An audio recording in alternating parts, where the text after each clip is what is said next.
All right, welcome to the 6th episode. I don't know. It doesn't matter. At some point, we got to stop. Enough. Yeah, okay. Welcome to, what is it called? The Bologna Lips and the Woolly Worm. Good grief. We've done 6 of them. I should know. Yeah, that was the worst intro we've ever done. But instead of redoing it, let's just barrel on. We're gonna make it work. We're keeping it raw and real. That way, when people are like, "It's not that great," well, that's because we keep it raw and real. Yeah. That's why it's not that great. First take podcast. We do like little to no editing. That's right. That's right. I'm not doing anything. Yeah, you just we don't even have a producer anymore. Danny, he's been missing. Yeah. Ever since I said he smelled like wet dog, he's never come back. I don't think he's been back on one. Yeah. People better, I guess. Yeah. All right. Learn. Well, I'm David McCrary. That's Joe Deuce, and I love everybody except for cashiers that I bother by using them to check out. Oh.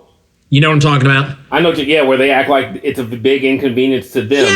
Yeah. That you have done exactly what their job entails. Exactly. And it can be Kroger, it can be McDonald's, but if you have an attitude when I walk up, I'm furious. Yeah. I'm cool, but it makes me mad when I've walked up to like a McDonald's counter and stood there for a second while the person's looking down at their cash register and then look back at me, waiting for me to talk. Wow. As opposed to like, welcome to McDonald's, can I help you? Or, hi, can I take your order? Anything. Just say something. They're just looking at you. Yeah. Like, you going to start? Yeah. You know what you... Yeah. You know the deal. You know why you came. Yeah, they're thinking the same thing. They're doing a podcast right now. They're like, I don't like people who think that I have to tell them that they're allowed to order when they walk up to me. That's your job, though. Like I know. There's one place on the entire planet where that's okay. And I'm going to tell you, it's called Aldi. Okay. And I don't know if you've been there. I've been there like once or twice, but they don't have grocery bags. You have to put a quarter in to get your card out, so you should know what you're getting into ahead of time. Well, with them, they do not care. They don't say hi. They might give you a head nod, especially when I was in St. Louis and lived there and would shop at Aldi. And then they scan your stuff as quick as possible because I think they get paid. Like they have to have a certain volume of processing. So they're just scanning, boom, boom, boom, boom, boom, and tossing it in the cart. They don't bag your stuff, and then they're just like $71.96, and they just wait for you to do what you need to do, and then thank you. Wow. I don't even know if you get a thank you. People need more personality. But that's what it comes down to. I don't like people with no personality. I think if you go to Aldi, you should expect that, though. But when you're at a Kroger or a Walmart or, a Giant Eagle or whatever you're at, they should be saying something. And you know what this may stem from? Back, I told you that I had long hair. I met my wife and my hair was to my waist. But at one point, like in high school, I had big, like Bon Jovi hair. Lots of hairspray sticking up all over the place. Yeah. And I remember going to a McDonald's in Lancaster, Ohio. And the girl behind the counter is talking to somebody else. And she kind of looks at me. And then she looks at her friend and says, I like long hair on guys, but I don't know if I want it all pretty like that. Oh, my God. And I didn't say it here. I know. Yeah. And I didn't say it out loud, but I wanted to say, that's too bad, because I like my girls toothless and working at McDonald's. Right. I didn't say that, but I wanted to. Your food would have got spit in. Oh, yeah. That's exactly why I don't... That's why I don't complain. Yeah. I don't talk bad to any fast food restaurant workers. Nope. I've seen Waiting way too many times. Yeah. I don't know if you've seen that movie. I haven't. Oh, they mess up people's food and see that terrifies me. Stuff I can't. Dude, I'm guaranteed. I'm always nice to people, but I just wonder, like, how many crazy people are back there that, like, I wonder how many boogers I've eaten in my life. Probably more than you would want to know. Yeah. Yeah. Man. The boogers aren't concerning to me so much. There's other things. I don't know. I've had buddies who've worked at... I've worked in fast food, and I know, some people are just nasty in general. So yeah, I've heard, and we've heard stories on the news, people doing awful. Oh, sure. Yeah. All right. Well, I'm Joe Deuce, and welcome to Bologna Lips and the Woolly Worm. That's the name of our podcast. Yeah, I've covered that part already. You just need to tell us who you don't like. Sort of. I stumbled through it. I'm trying to make sure we have a clean take in case Danny wants to produce or something. No, I do. I love everyone, David, except for people who write to their kids on Facebook when their kid doesn't have a Facebook. I don't know if you've seen this. There's parents who have like a young kid and they'll be like, "Happy birthday, baby Sebastian." And I'm like, he's not on here. Like he's not on. You're just letting people know that it's your kid's birthday. Right. You're like approximately this time 3 years and 9 months ago, I was getting laid. Like, okay, great. Right. Like, no, I don't understand those people. They'll say stuff like, congratulations to you for doing this. Like, I've seen some stuff on there. I'm like, if this kid's not reading this, who cares? Who's this message for then? Right. If you started off and you're like, I'm so proud of my son because he did this. I'm so proud of my daughter. They did this today. Oh my goodness, you guys, my daughter won this. Like, that's fine because you're sharing the news with us. But to direct the letter to the kid, like, hey, by the way, good job, Taekwondo. You did a great job. That's Taekwondo's back. Yeah. Like, Taekwondo don't even have the internet, lady. Like, what are you doing? That's like writing a letter, putting it in a bottle, and throwing it out in the ocean for your son that lives with you. Right. What's the point? Here's those people, the people who do that, I think are bad parents because you easily could have just talked to the kid directly. Text them or call them or look at them. They're probably in the same room. Yeah, they're right there next to you. A lot of these, it'll literally be a child, like a baby or a 2-year-old. And I'm like, you're there. So that means you're taking the time away from the kid to be on your phone to tell all of us that you're writing a note to your kid. You're a dumb parent. So let me ask you this, because that kind of, I don't know if it ties in completely, but have you ever been at a store with your wife near her birthday and then pick out a card and show it to her and say, that's the card I would have gotten you, and then put it back and then not get her a card? How much nicer is that than spend? Oh, okay. What? So it's just, I know, I was just kidding. I've never done that. No way. Like, cards are, listen, here's the thing about greeting cards. Most people don't care about the cards. Yeah, and they're a waste of money. $5-6 for a card, unless you can find the 99-cent card. Yeah, that's the ones I find. 99 cents. And a lot of times those are better, but I have to tweak every card I get, and I make it funnier. I'm pretty good at it. Yeah. People expect me to tweak the cards. I should go find some at some point and share with you like how I've tweaked them and made them a little better. Mm-hmm. But yeah, they're just a waste. Cards are a waste. My wife hates clutter. Yeah. And so when we get cards in the mail, like, she'll read it and will love the words inside or whatever. But immediately it's in the trash. It's gone. Yeah. So I if I get her a card, then that's fine. But I definitely do not show her the card I would have gotten her. Well, maybe she would appreciate it if she doesn't want clutter. No, I'd rather just write bonus homework. Next time you have to buy her a card, just bring her over. Just show her the card? Yeah, or just take a picture of it and text it to her. Just hand her $3. Yeah. Here's the cost of the card. Now you can enjoy it. We'll put it back. You got the money you spend.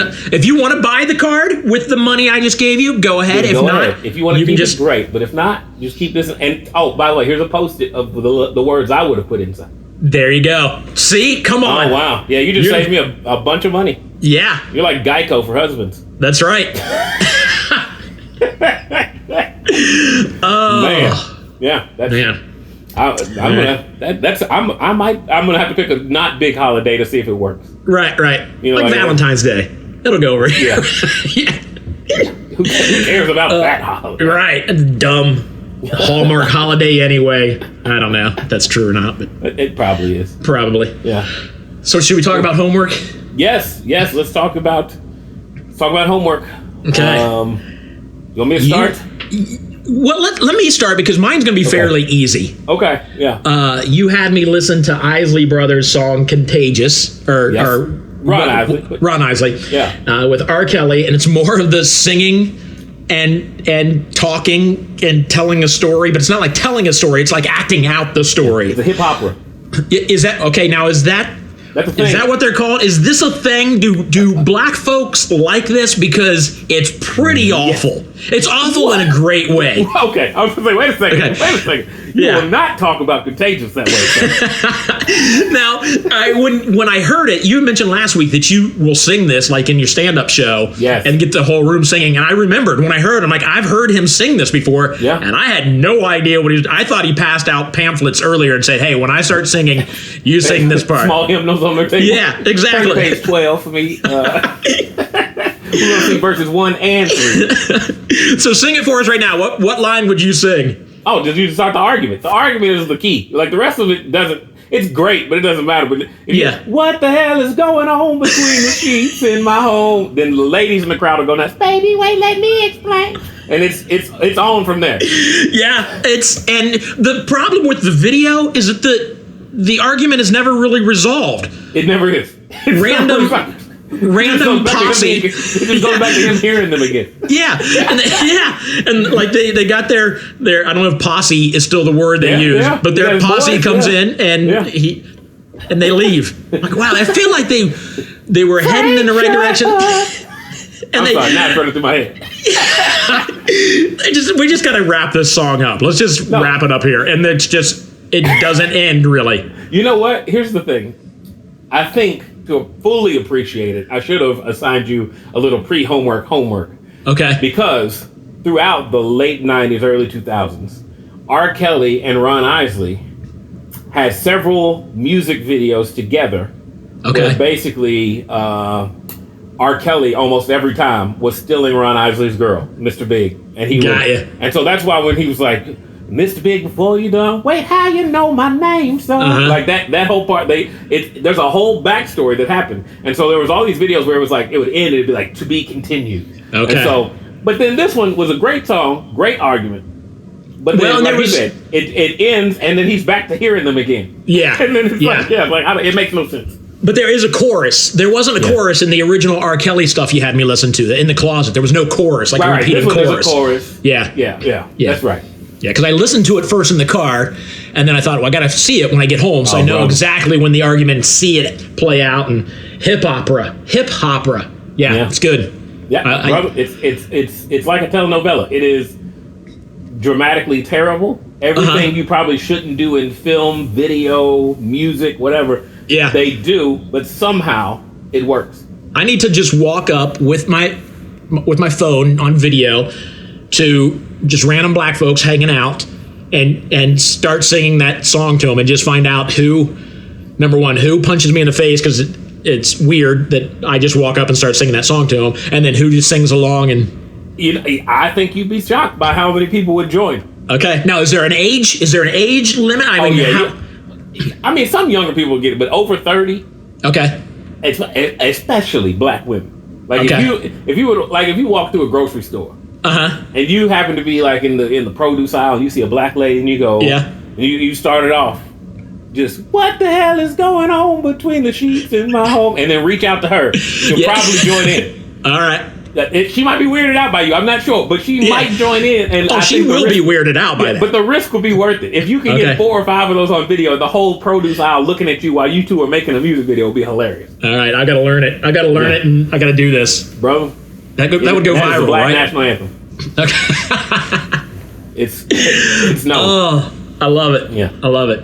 All right. So yours was a little more intense than just watching. Your homework was a little more intense than just watching a music video. Sort of, yeah. So, well, first of all, I was supposed to do a good deed. Yeah. And I did. Okay. We'll talk about that in a second. All right. But I also had to make an R. Kelly-like song, I guess. Right. And I'm not sure. Is there a way for me to share my audio on here? Share screen, maybe? Share screen? I don't know if I can do that. Why did you record it? I recorded it. Okay. Now, I'm going to be honest with you. Last night, I was remembering, oh no, I haven't recorded it yet. So I had to record it with my family asleep in another room. Is it whispery? So it's a little bit. I can't wait to hear this. But it's no, you'll be able to hear it. I'm just trying to.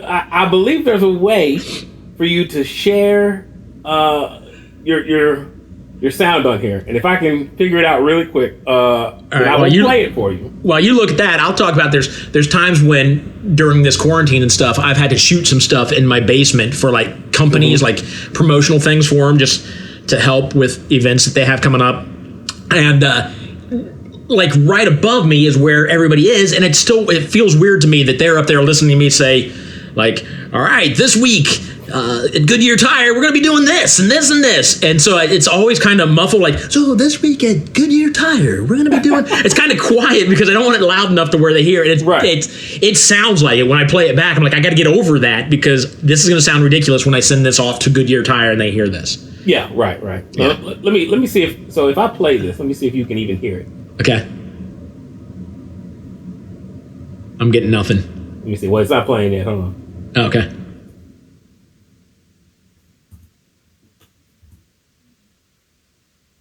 Can you hear that? I heard something. Barely. Okay. Like it sounds like it's playing off somewhere, and I happen to pick it up. Let's see if we can pick this up again. Okay. Can you hear that? A little bit. Let me see if I can turn it all the way up. All right. See if it changes things. All right. Okay.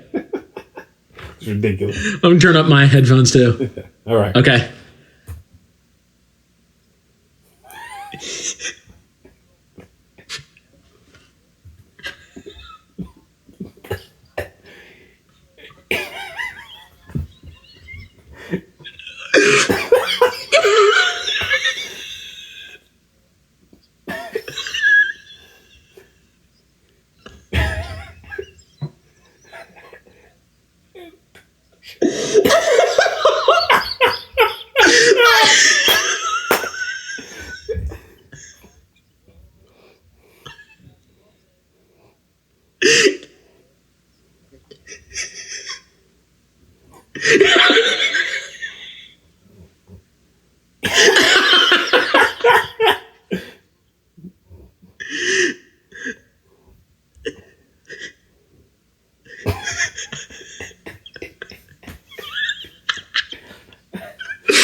Wow.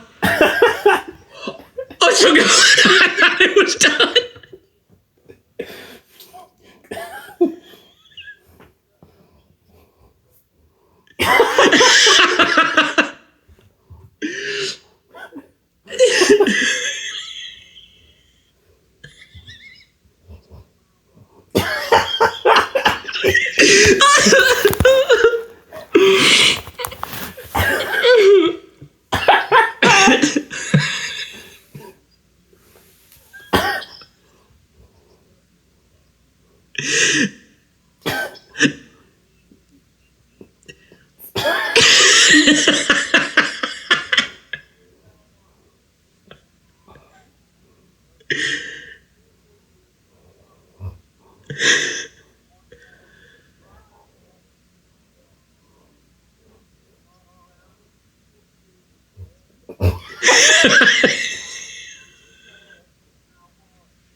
The fact that I only heard like 43% of it I could understand. Me picturing you like trying to quietly sing that. Yeah. Oh my gosh, that was. Oh, that's awesome. It may. I want to like when we give this to Danny to produce this. I want him to get the real version, but I want also people to hear what I just heard. It's like you kind of hear the guy in the stall next to you singing. Yeah. He doesn't realize there's anybody else. My dog was looking at me the whole time, like, "What are you doing?" Yeah. So, well done, because I was expecting a few lines. You did all. You did. I did that was a song. 2.5 minute song. That's Trapped in the Closet, part 45. That was wow. Yeah, I need to hear the whole thing once it's done. Yeah, maybe I'll re-record it with loud voice when I get a moment. But oh man, that was that. Speedway. Yeah, see, that's right. You heard your name though. Yeah, I did. Yeah. Something about Weary and David McCreary. Yeah, I had some homework to do from Dave McCreary. So Okay. my homework was to do a good deed and to make a song. That was the two. I had a two-part. I did do a good deed, and I used. I don't know how good this is. I guess I used Speedy Rewards points to pay for somebody's gas. So I paid for That's good. I paid for $10. In the song, I exaggerated it that this kid was trying to pay with some change, and I was like, "Never mind, I'll take care of it." Like I'm a baller. Okay, and then turned around, and he was driving a Dodge Ram 1500, and I was like, "Oh, yeah." So it wasn't you should have paid for mine. Yeah, exactly. But who puts change in a Dodge Ram? Seriously. Right. We've all been there. You grab the change and throw it in. But so yeah. How'd that go? It went well. I mean, like the person who I didn't deal with the actual, like I didn't have any interaction with the person. Okay. I just had an interaction with my cashier. I saw them coming in. I said, "Hey, what pump is that car on?" And he told me, and I was like, "All right, take $10 out of my Speedy Rewards. Like, let's do that." He rang it out. I pushed the button, and then I just left. Yeah. Which is great. I feel like those are easy things to do because you don't need thanks or anything. I also had to be nicer on social media, David, because our last episode, you basically said, about like taking the challenge, and that's like your resolution if you had to make one. Right. So literally, from the point of our last conversation, about an hour after that. From that point until now, I've been on struggle bus. Like, I want to say something so rude right now, but I've sucked it up. Kevin Hart had a special come out, and people went nuts about it, telling them how bad it was. Really? Yeah, to the point. I don't know if you know anybody. Like he went online, and there's some platform I'm not familiar with where you do voice recordings and talk back and forth, kind of like a Marco Polo. Okay, yeah. But they started a room in this thing. That was just dedicated to dogging his special, like talking about how bad it was. And somehow he found out and jumped in the room and started and started going off on people. Whatever. So I tweeted him being nice. I was like, Kevin, you doing all right, bro. Don't let their shade dim your light. Like it was nice. I was like, that sounds like a nice person. I was like, that actually made me feel kind of good. Instead of tearing them down like everybody else was doing, I was like, you know what, bro? Like, they can't all be winners. You hit you batted 1,000 so far. So right. It's Kevin Hart. Yeah, you have during the pandemic, you filmed a special in your basement, and some people didn't like it. Forget about those people. It's fine. Yep. So it's but it's proof. It's proof that even like somebody as prominent as he is, it still hurts. Oh yeah. When people rip you apart. Right. And So it's been a little bit of a struggle with some people, especially, and we're going to talk about it in a second. I think. There was a fight with Nate Robinson, and I wanted to clown him so bad. Yeah. And I didn't, because I was like, no. Me and David are in the same. We are in agreement. We're going to do this together. I'm going to be a positive person. I think at the end of this, I'll probably be a better person. See, there you go. I hope I am too. Like it. Yeah, it's much more fun. Well, here's the thing. So you hear people talk about clean comedians versus vulgar comedians, and you hear a lot of times people are like, it's more difficult to be a funny, good, clean comedian because the shock value. So maybe that's a challenge. It's easy to be funny when you're ripping and roasting somebody. Like I will never stop roasting my buddies. My friends. I'm going to tease them and all that. Right. But it's easy to get a laugh when you roast somebody. Can you still get a laugh by being kind to somebody? That's a challenge. That's a challenge. Now, I do a lot of clean comedy, Right. So I get what you're saying. And I think having to do jokes that are not at the expense of another person is a crazy hard challenge. There's enough stuff where I degrade myself, talk about how dumb I am as a person or how bad I am at certain things. But then there's other things where I'm like, I have to have a subject. I've got to have a person to talk about. But it's hard. It is hard. So then that brings up a good point. Is it okay to tease about somebody, let's say Nate Robinson, let's throw Nate Robinson out there. Is it okay in a stand-up act to tease about him because you are on stage being a comedian as opposed to just being a random person being mean online? Well, okay, so there's two, in my opinion, there's two things you have to examine here. First of all, the anonymity with which you can be vulgar and just disrespectful online and not have to answer for those consequences. Right. Allows people to say some things they probably wouldn't say to people's faces. Yep. I think that is not something I can respect, if that makes sense. That makes total sense. On the flip side, as a comedian, we say what we are going to say and have to deal with the consequences in the moment. People will say stuff back to us. People will talk to us after the shows, and we have to be able to deal with that. So I think there's a lot more respect there for us to have that leeway, that license to know, like, yeah, we're using freedom of speech, but that doesn't mean your freedom from judgment or reciprocation. So you need to understand. And so I think also it depends on where you're coming from. So, if you're going up there literally just to make fun of an audience or an audience member or a group of people from a place of like, I hate these people, probably is going to come off a lot different than people who, like me, I genuinely love pretty much everybody. Like, if you don't give me a reason to dislike you, then I don't dislike you. I definitely don't dislike a whole group of people. You know, well, and that's kind of what this show is about. I mean, we having fun teasing about black people and white people, and we'll branch out from there at some point. But if we decide to let minorities on the show, marginalized people. I'm a butter man myself. That was Danny. Edit that out. That was just. Oh man. So well, let's talk about because I texted you earlier this week and said, well, we got to talk about the Nate Robinson Jake Paul fight. Yeah, I'm gonna be honest. I didn't know who Jake Paul was. I only know him because if I'm gonna make fun of somebody, it would be somebody like Jake Paul. I wanted him to lose the fight. He's obnoxious. He's arrogant, and he was even before he was a boxer. Like, I understand you got to be that. That's a persona you need to have when you're a boxer. You got to call people out and blah, blah. But I'm not a fan. Yeah, I think there's two different people in boxing. One is the person who you always cheer for, and then there's the person you always cheer against. Right. And I think Jake Paul's probably the person you always cheer against. Yeah. Because of his brash, moxie that he brings to the table. I didn't even know until I saw some interview on ESPN, I think it was.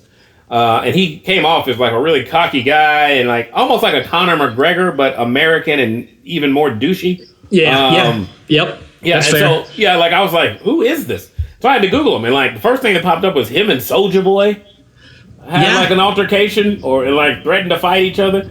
And it's weird. Like, he was like an internet person, and like this is the equivalent of when internet sensations take over a comedy club, like they do a tour. Yeah, and then they get there, they're cocky, and they're like, I'm like, that was awful. Jokes on YouTube and jokes on stage are very different. Yeah. So now in his defense though, and I watched a little bit of the fight, and I'm not a big boxer guy. I'll watch a fight, but I'm not gonna. I almost bought that one just because I want to see Tyson fight again, and Roy Jones. But he's been boxing for 2 years now, and he's into it. And from what they're saying, from what I saw, he looks good. And Nate Robinson had been boxing for like 2 months, so it seems like fairly obvious what was going to happen. But I didn't know that going in. What I did find out though, let's talk about this, and then we'll talk about teasing Nate Robinson. What I did find out was after that fight, black people are super racist. Holy moly! Black Twitter went nuts about this white boy beating a black guy.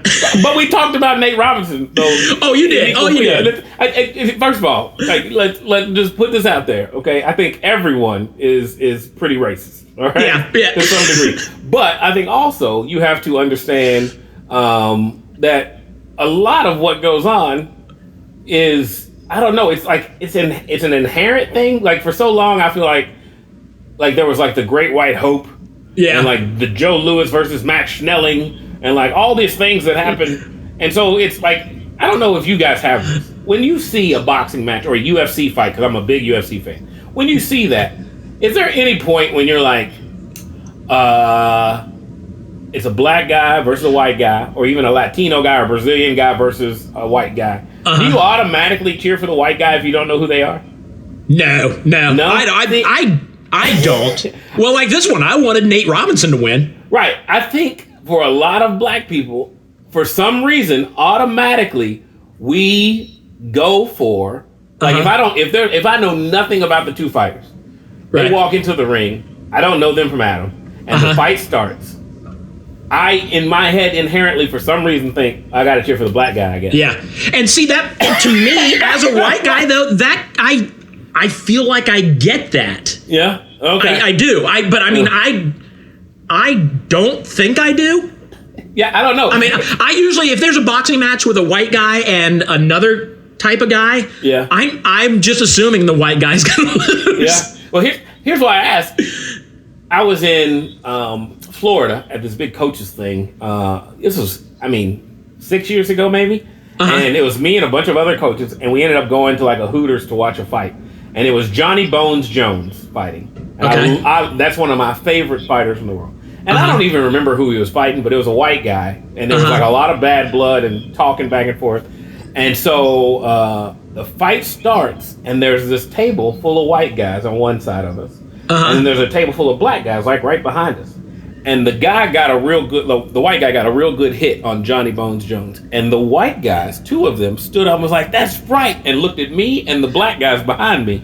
And I was just like, whoa, like, wait, how do you know who we're cheering for? Like, I had not made a sound. I was eating my buffalo scrimp and just, enjoying what was going on. And I had not said, now I did like Johnny Bones Jones, but because it's him. When he fought Cormier, that's two black guys. I'm still cheering for Bones. You know what I'm saying? Like, right. Yeah, that makes sense. That's fair. But they, were like, yeah, and, pointing. I was like, wow. And I'm, part of me wanted to be like, yeah, that's right, to throw them off. But I'm saying that it's hard when racism is correct. Because I was cheering for him, and so were the guys behind me. I'm pretty sure as the night went on. But I don't know if they did that out of obligation after getting called, out. Yeah. I don't know. It was like the scene in one of the Men in Black where they pull Will Smith over in a car that he had just stolen. Oh, yeah. And they're like, "This car is stolen?" He's like, "Yeah, but not because I'm black." Right. The scene makes more sense than that, but... Yeah, no, it is so. There's moments like that happen a lot. Like, I've had people be like, "Well, you love chicken, right?" And I'm like, well, yes, but... It's because chicken is delicious, not because I'm black. Right. Have you had chicken? I went to Walmart literally 2 days ago and bought a watermelon, a little personalized one, and this old white lady behind me was like, "Are those very good? Do you eat them a lot?" And I was like, I don't know if this is racist, but it feels a bit racist. Yeah. But I just was like, yes, they're delicious. We buy them probably once a month. They're these little miniature, I don't think that was racist because you had one. You had one in your hand. But had you been walking by and she said, "Excuse me, sir, come here a minute. Are these a good watermelon?" And could you follow me over to the bakery, the deli? I need to pick up some chicken. Right. Then yes, that's racist. But I saw these tweets I'm like, man, and it didn't bother me because I don't care, but a lot of this white boy talk. I'm like, if I saw white people talking about a black boy beating out a white guy for a job, I mean, stop saying black boy and beating out a white guy that's racist. So, I mean, but but it's weird because I get what you're saying that, I've seen the shirts that say, I can't remember what it says exactly. I'm rooting for everybody black? Yes. Yep. And I'm like, well, what if it's a bad black guy? Are you still rooting? That's the hard part. Is sometimes you're like, I really don't want this guy to win anything, but I also want us to look good. Right. It's a catch-22 because there's a lot of black people who I am not fans of. Yeah. And yet, I feel obligated almost. Like Floyd Mayweather, can't stand him. Okay. I don't like his attitude. He's stupid in my opinion. He talks so much junk to everybody. I was rooting for Manny Pacquiao, but I had to do it in secret. Really? I didn't want to get disowned. I was going to say, would they take your black card? Is there a black card they can take from you? I wouldn't have gotten invited to the barbecues anymore. Okay. Because I don't think Nate is invited, and his black card may be gone. That's the thing. He got dragged through the mud in the ring, but also on the internet. The stuff that they came out, and it was quick. One of my buddies, Larry Starks, brought out a meme, and it said Netflix and it had like, "Are you still watching?" And then it was like me, and it had Nate Robinson leg it out and knocked out. And I feel like I saw that one. That was your buddy? Oh, it was 5 minutes.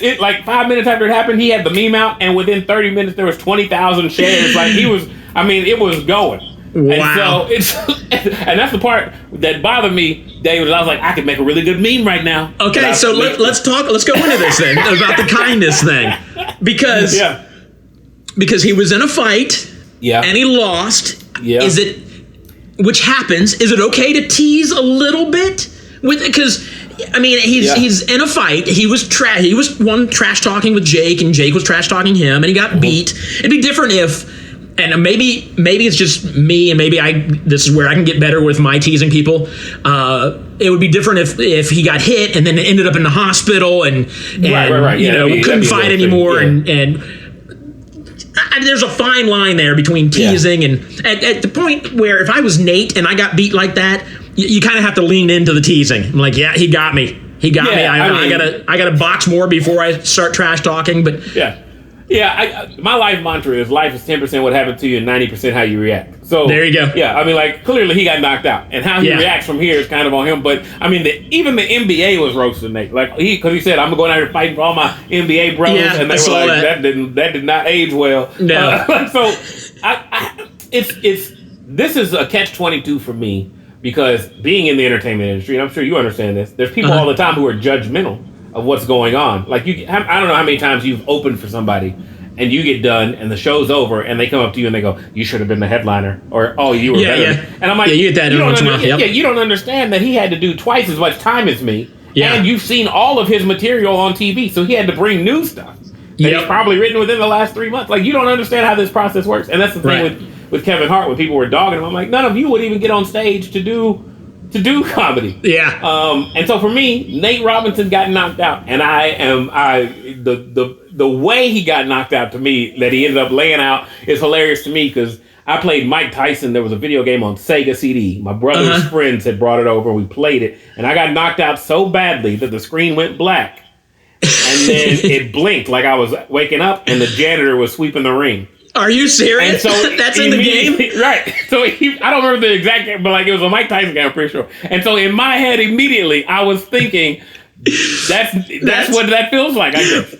I think my favorite meme, I only saw it once, and it was like a week later. It showed at the end of the fight, Mike Tyson and getting ready to declare the winner, Mike Tyson, Roy Jones standing there, and in the background, he's still laying there. Yeah, I saw it. That was a good Photoshop too, because I was like, "Is that real? That's not real." Did they step over? Did they just roll him over like that? Just get him off to the side. We'll just go ahead and fight around. Oh man, it's hard though, because let's be honest, I'm 6 foot 250. And I feel like if some crazy things popped off, I would be able to take care of myself. Yeah.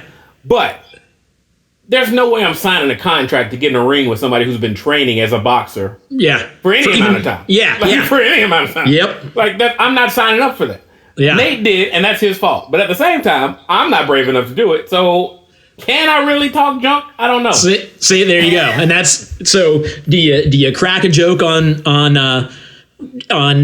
social media and then at the end of the line say, "But seriously, well done. He did something I couldn't do," or I don't know. That's what Starks did say. He's like, "I'm not getting in the ring with nobody." Yeah. It's a tough one, because I think knowing, and you're the same way. You have friends, you joke with them. So like if Nate Robinson was my friend and we got into a fight after school and I saw him get knocked out, I'm making fun of him. Yeah. But I also was there. But I feel like if Nate Robinson was at a show, I'd be like, "Oh, Nate, hey man, glad to see you awake." I would definitely say that to his face. And if he wanted to fight me, then so be it. And I'm suing him for everything he won in the prize. Right. I'm suing him for everything he got in the fight. But it's because I know my lane. I make jokes. I made jokes because I didn't have to fight. Right. That's right. Exactly. Yeah. Man. It's hard. Whew. It's hard.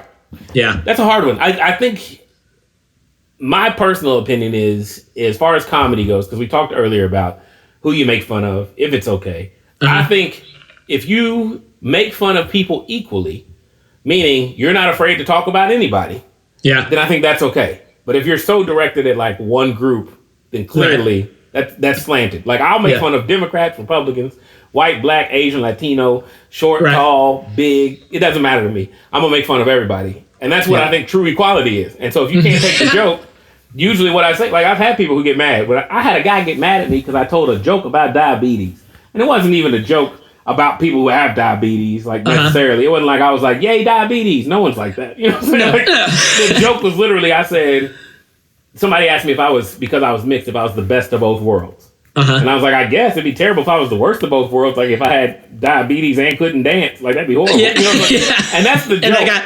And this guy got mad because he has diabetes and like he's lost a foot to it and everything. And I get it, but I was like, and he yelled at me, "Yeah, you out!" And I'm like, "What's your problem? What's wrong with you?" He was like, "You can't make diabetes jokes." I was like, "You were laughing when I talked about little people, when I talked about Amish people, when I talked about black people, when I talked about people in my mama's church. You was laughing through all that. All of that was fine." Right. But now the one, and it was a joke about me not having diabetes. That's all it was. Yeah. Well, and I'll get that every once in a while. Somebody will tease me. I had somebody just tease me the other day. It was, I went to pick up a bottle of wine for my wife, and the lady there at Cooper's Hawk was the place where I bought it. Joked. I never met Cooper's Hawk. Okay. Yeah, it's a restaurant here in Columbus. Right. They make their own wine. Yeah.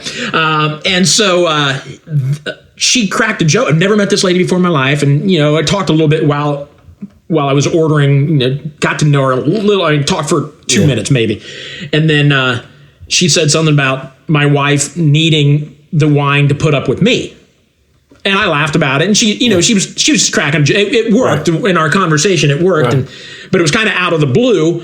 And then she apologized immediately and like kind of laughing and apologized. So I'm just playing with you. And I know that's fine. She goes, and then she actually apologized again. I said, listen, anybody who knows me and my wife would have said the exact same thing you just said. Don't worry about it. And what I thought was, number one, that was fun. I'm not going to take offense to it at all. Right. I'm happier that she said that than didn't say anything because it was just fun.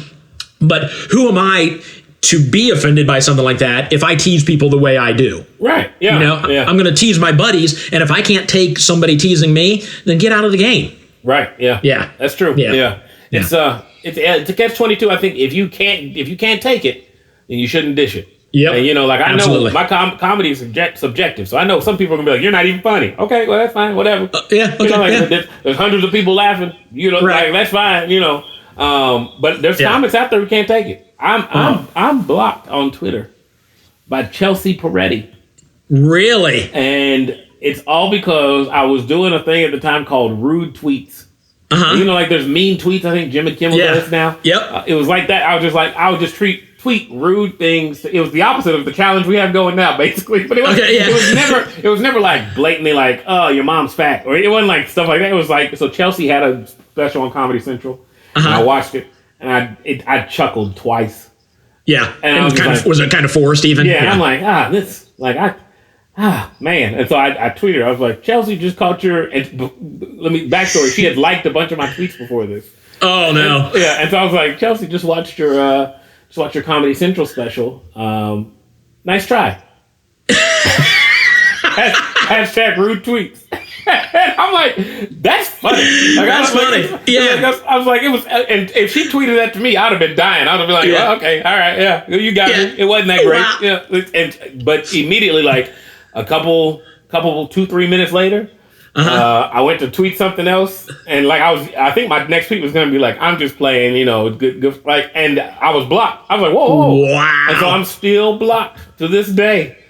That's amazing. Yeah, and I'm actually a fan of her and her husband. Like they both do great work. But wow. Oh well. Yeah.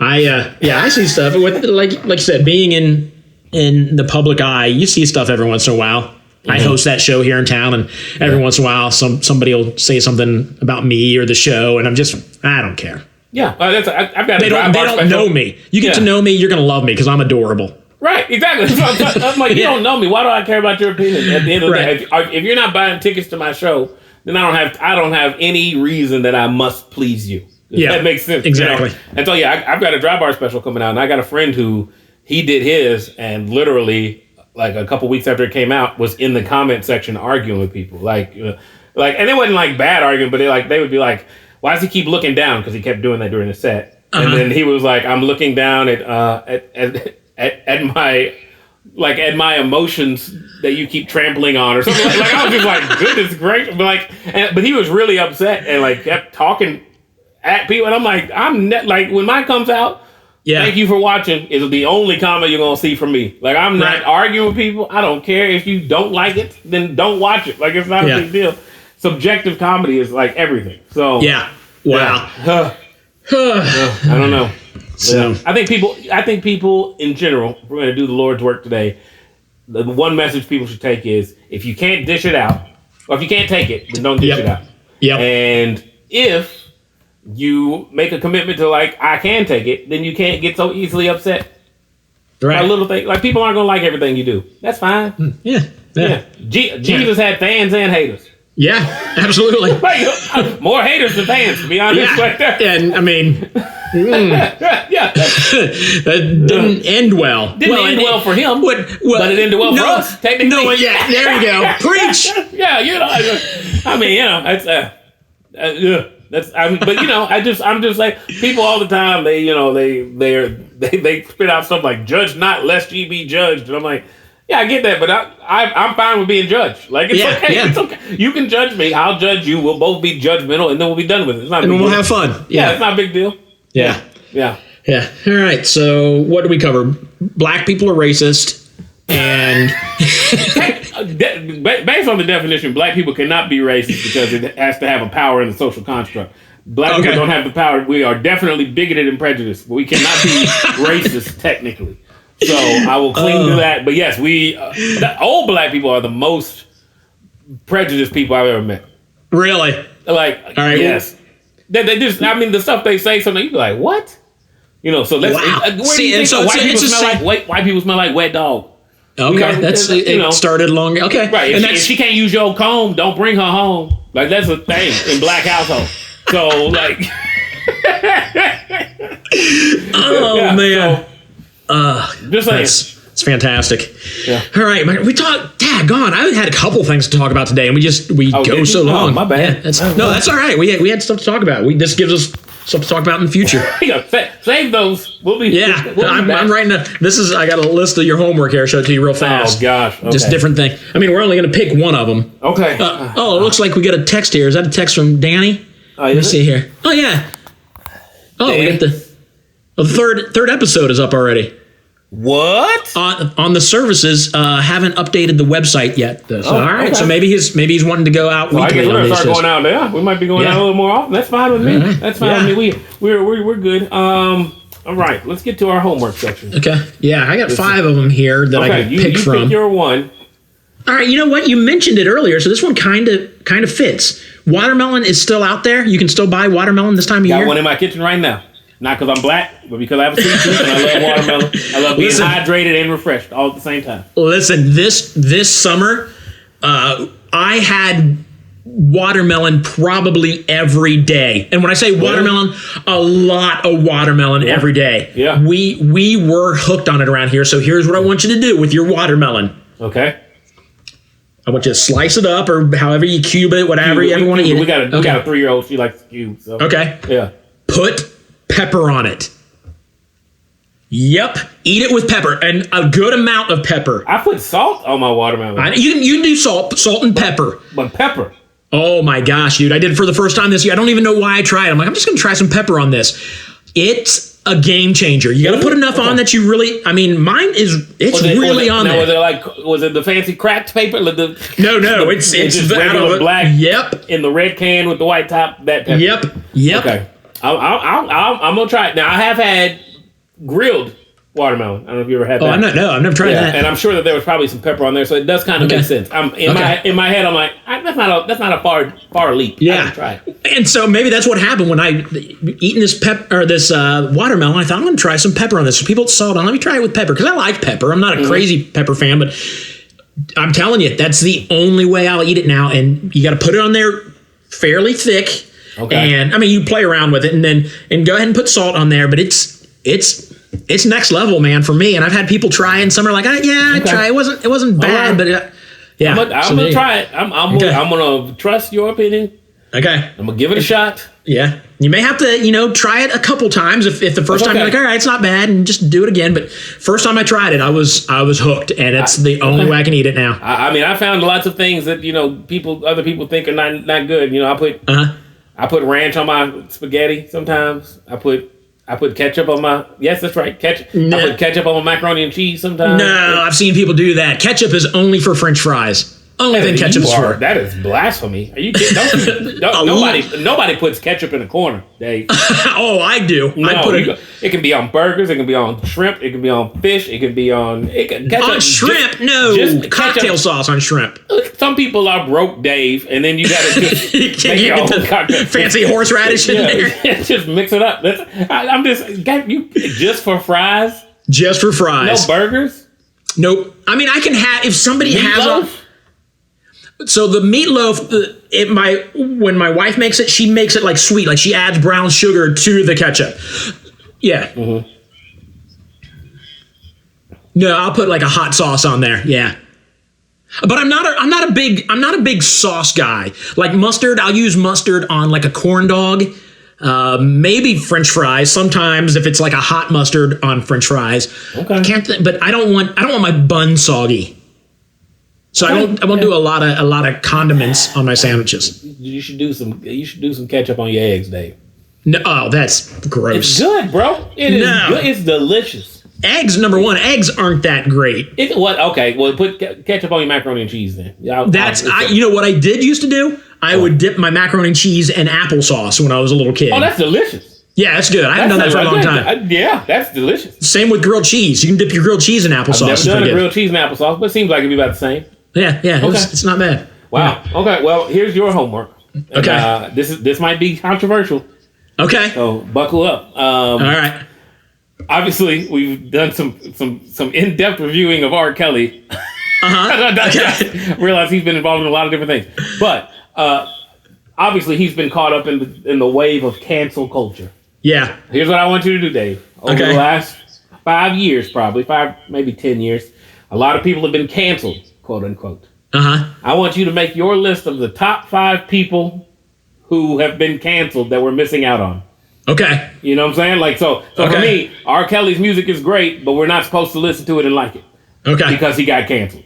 Okay. There's canceled. So how long has cancel culture been around? Are we talking? Because 5 years seems like. I say 5 years, 5 to 10 years. It's been 5 years. Okay. Because boycott. I think boycott used to be boycott. Like but Baptist. Right. It was boycott was a group of people like the Baptists would say, "Oh, we're boycotting this." Yeah. Cancel culture is a different beast. It goes across boundaries and demographics. It is. That person is canceled. We don't deal with them anymore. And I think you can even look up a list of people who are canceled. Okay. And I mean, usually it's somebody who is.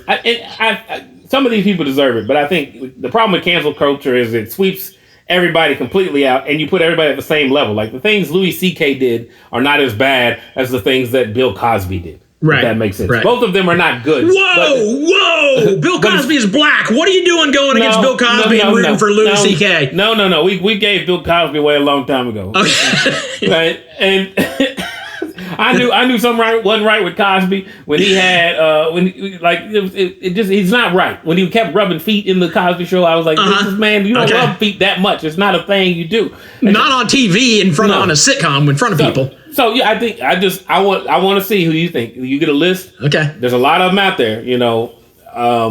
Okay, that's good. I like this. We're probably missing out on talented people if we're being honest. Okay. Side note, Bill Cosby. I don't know if you've seen this. Ahmad Rashad was married to his wife on the Cosby Show. Right. And at their wedding, Ahmad Rashad's 2 groomsmen were Bill Cosby and O.J. Simpson. And wait a minute, when? During his wedding, this is back in like the 80s, I think. So they were actual Bill Cosby and OJ were in his wedding. Bill Cosby and OJ Simpson were his groomsmen. Like wow. And I'm like, this is not good. This is not good for our demographic, Ahmad. Like it looks like 2 out of 3 of us are bad people. Sure. Have you looked to see their wedding pictures? Is R. Kelly standing up there? Who else is in the? He might have done the reception. I don't know. Wow. I don't know. I hope not. Wow. Yeah. But there's a picture of it out there you can find. I'm just like, somebody needs to learn how to pick friends. Yeah. One of his other best friends was Michael Jordan. I'm like, why didn't you have MJ do it? Yeah. Yeah. Wow. Okay. Yeah. Well, now I'm excited to do that one. Yeah. I'm excited to hear your list. Because there might be some folks I don't even realize are canceled. Yeah. Yeah. Well, I think that's the thing is some people, sometimes I'm 36, you're 49. There's things that happen and I'm not even aware of them until somebody way younger tells me because they're all up on it. It's all on social media or something. And I'll be like, hey, did y'all hear this? Oh, he's canceled. We don't listen to that. I'm like, what? Okay. So I'm like, yeah. Okay. Yeah. All right. I'm excited about this homework. Yeah. Yeah. I think we're missing out on a lot of people. Okay. Probably a lot of bad stuff too, but yeah. But so these are people that we're missing out on that shouldn't not. I don't think anybody said that shouldn't be canceled, but it's not like what they did was okay and they shouldn't have been canceled. It's like right. by canceling them, we're missing out. Music or whatever. Like Paula Deen was right before cancel culture, but when she used the N-word, we weren't supposed to like her for a little while. Yeah. But I miss her cooking. I miss her. You know what I'm saying? Like I was like, okay. I get it, but her cookware is nice and her chicken is delectable.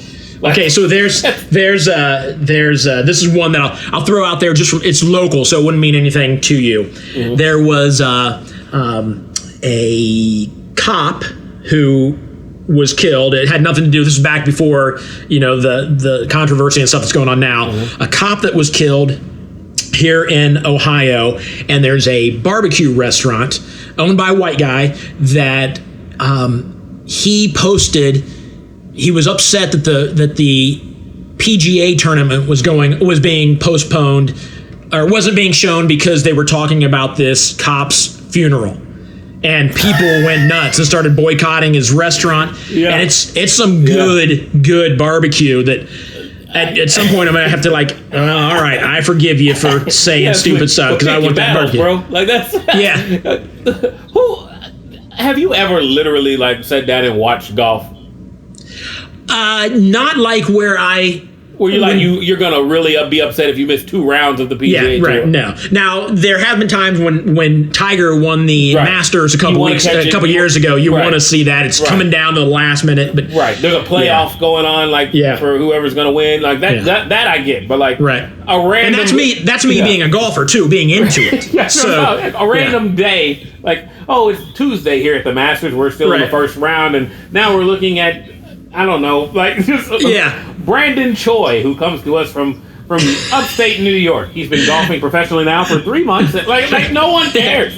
Jake Paul, now golfing. I wanted to do a sketch, and I'm still thinking I might, but I did a joke about it.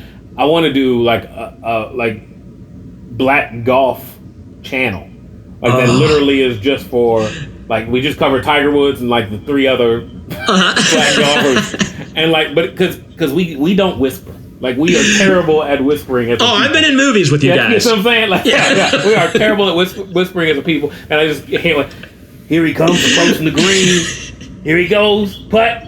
Oh, he was so close. Oh, he almost had that. Because we can't keep it together long enough. Here. Oh, and I've also done magic for you guys. Oh yeah. Yeah, which is the best. I saw his hand move. Black people will doubt, and scream about it. No, but if you fool them, it's on, over. Man. Yeah, that's what I love about Black Churches for Comedy, because when you get them, the reaction is huge. It's never like a chuckle. They are up running around the aisles it's crazy. Yeah, so I can imagine with magic. Oh, so good, so good. All right. I can't wait to be able to do magic for people again at some point. I know. Yeah, not in on person. Zoom. Yeah, exactly. Yeah. All right. Well, we went for almost an hour there, I think. So yeah, it's all right. It's fine. Yep. All right. We'll see y'all next week on Bologna Lips and the Woolly Worm. I'm trying to do a better intro. Well, you'll have to do it. So practice this week. So I'll be doing it in my mirror always. Sweet. Yeah. All right. You guys whisper it as you practice, because your wife and kid are in there. Welcome to another episode. That's what you got to do. If black people are going to announce golfing, you got to put their wife and kid asleep next to them. Here comes Tiger Woods on the approach shot.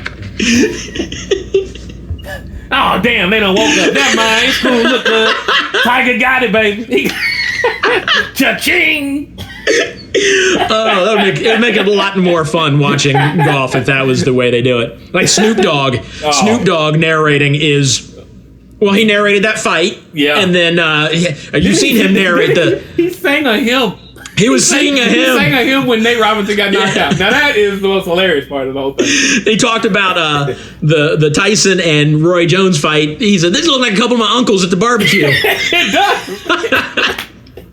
Oh my goodness. All right. We'll let you guys go enjoy the rest of your ride.